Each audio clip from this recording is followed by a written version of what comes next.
Right in the front. Right in the front. There you go. Wow.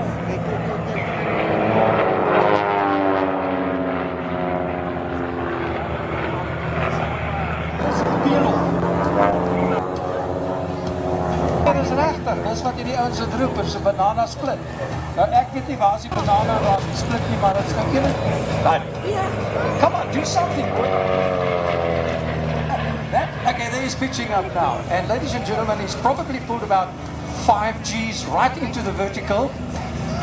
And he's looking at a stall turn, I think. Just watch. Now they call it a stall turn of a start drive because the aircraft was below.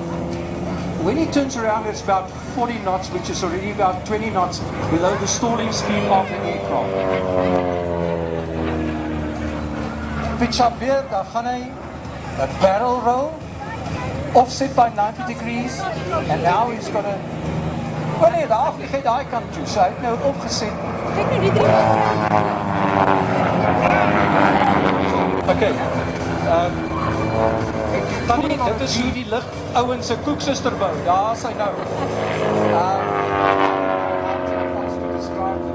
I just wanted to say the best thing about it, all of them actually do know good Airshow on pilots.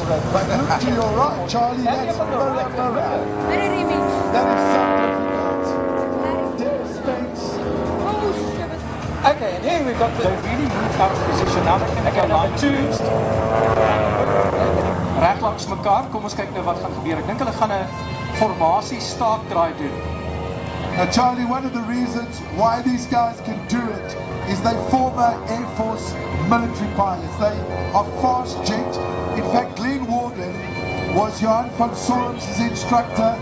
They know, they trust, and they fly so hard together. You know what, Brian? There's just an immense amount of training that goes on. And then there's absolute and utter trust. Because if you don't trust your number 2, because you can't look at him. Number 2 looks at the number 1, the number 3 looks at the number 1, and you've got to have the trust. And he's not going to fly into the ground or any other obstacle or obstruction. Well, I can tell you it's pretty awesome. I flew in the back seat with Dennis Spence in the display 33 Nou, concentreer ons weer op die twee mensies wat in die formasie is. Nommer 2 op die linkerkant nou. En net om het moeilik te maak, hy sit eintlik in die nommer 3 posisie. Nou wanneer ons formasie vlieg, dan word ons ingeoefen en dan is ons nou beter in nommer 2 of nommer 3. Alright, so daar as hulle nou besig met 'n hy manoeuvre.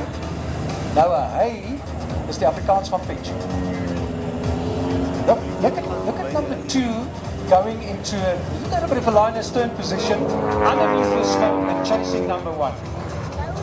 Dennis Spence used to be sponsored by Smirnoff, and at that time he held the longest sponsorship that any company had given an aero team. We're watching Dennis Spence, Johan van Solms, Glenn Warden and Paul Kutza. Okay, watch here. Here we've got the mirror. Come on, camera time. Very, very difficult. Woo! And in the background we've got a line of blue smoke and a painting in the sky. Watch this, ladies. Okay, ouens, ek weet dit is nie die era, maar as jy nou ook van dit hou, is it fine, well. Maar dit is eintlik vir die girls. This is how we at Goodyear feel about